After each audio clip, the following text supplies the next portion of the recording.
परमपिता परमात्मा की पवित्र आत्माओं, आप सभी को मेरा हार्दिक अभिनंदन है। जिस दिन आपको यह रहस्य समझ आ जाएगा या आ गया, उस दिन परमात्मा को खोजने की जरूरत नहीं पड़ेगी। क्या है वो रहस्य?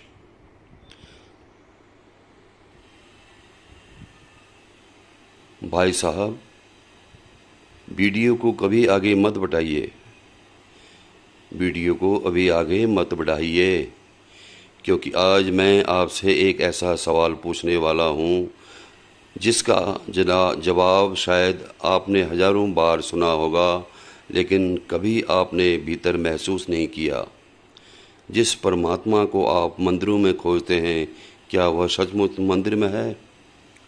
जिसे पाने के लिए कोई जंगल जाता है, कोई तीर्थ जाता है, कोई घंटों पूजा करता है, क्या वह परमात्मा आपके पास हो सकता है कि आप उसे हर पल महसूस कर सकते हो, लेकिन फिर भी पहचाना नहीं पा रहे हैं? और अगर मैं आपसे कहूं कि आपकी सबसे बड़ी पूजा आपके हाथों में है, आपके हाथों से नहीं, अपनी हर सांस से हो रही है, तो क्या आप इस बात पर विश्वास करेंगे? कुछ मिनट मेरे साथ रहिए, क्योंकि हो सकता है आज की यह बात आपके परमात्मा को देखने का नज़रिया ही बदल दे।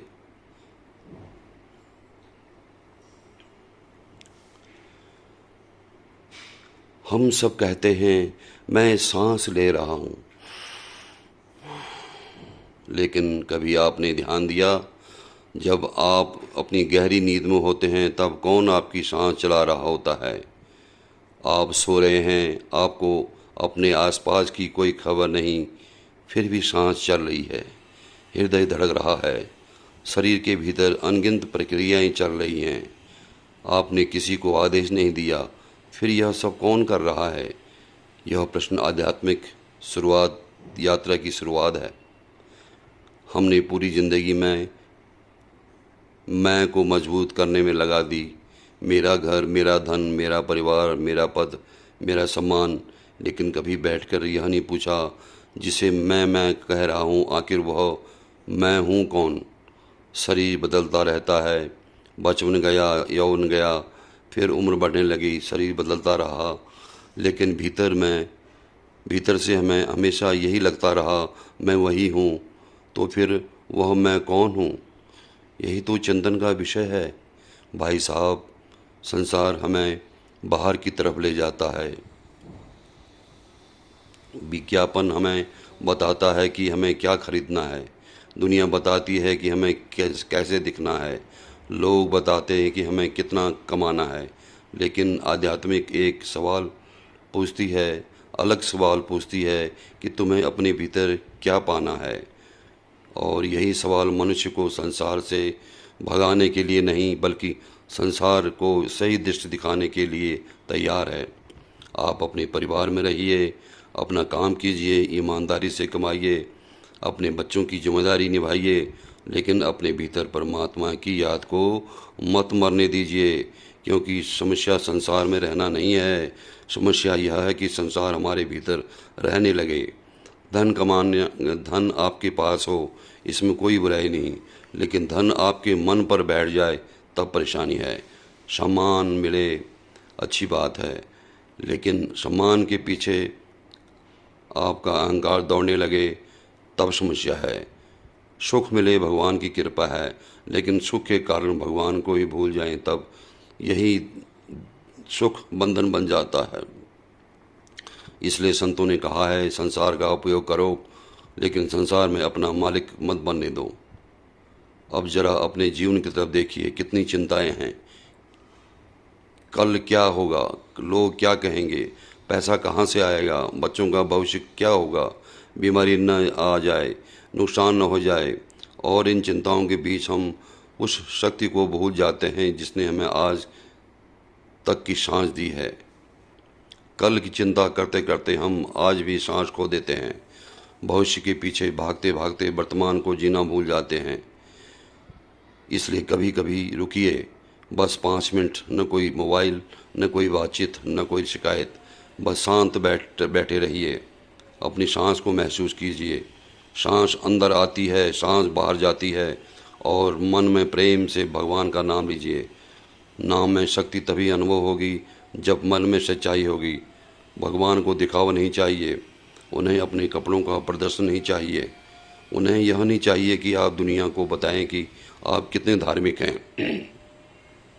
उन्हें चाहिए कि एक साफ हृदय। आपने देखा होगा कुछ लोग बहुत पूजा करते हैं लेकिन छोटी सी बात पर क्रोध भर जाते हैं, और कुछ लोग शायद बहुत बड़े धार्मिक कर्मकांड न करें लेकिन अपने भीतर दया होती है, उनके भीतर दया होती है, प्रेम होता है।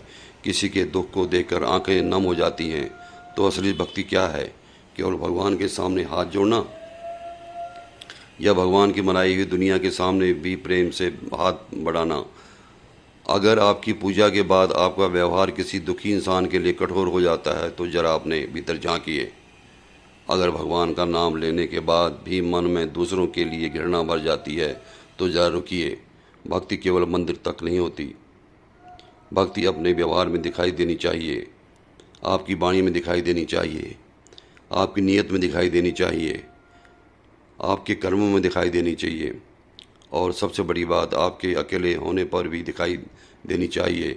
क्योंकि दुनिया के सामने अच्छा बनना आसान है, लेकिन जब कोई देखने वाला न हो तब भी सही काम करना यही चरित्र है, और शायद यही सच्ची आध्यात्मिकता भी है। भाई साहब, एक दिन ऐसा आएगा जब हमारा यह शरीर भी हमारे साथ नहीं रहेगा। जिस घर को हमने अपना समझा वह पीछे रह जाएगा, जो धन हमने इकट्ठा किया वह पीछे रह जाएगा, हमारी तस्वीरें रह जाएंगी, हमारी बातें रह जाएंगी, लेकिन हम आगे निकल जाएंगे। तो फिर ऐसा अहंकार किस काम बात का? इतनी लड़ाई किस बात की? इतनी नफरत किस बात की?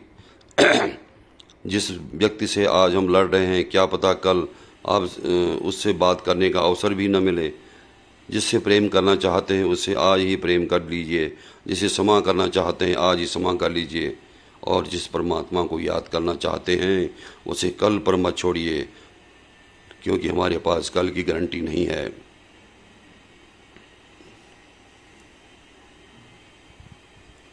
मेरे जीवन में जो कुछ अच्छा है उसके लिए आपका धन्यवाद, और मेरी जो कमियां हैं उसके लिए मन की शक्ति भी मुझे आपसे दीजिए, आप ही दीजिए। और कुछ क्षण शांत रहिए। शायद कोई चमत्कार दिखाई न दे, शायद आसमान में कोई प्रकाश न उतरे, लेकिन आपके भीतर एक छोटी सी शांति जन्म ले सकती है, और वही शांति आपकी आध्यात्मिक यात्रा का पहला कदम हो सकती है।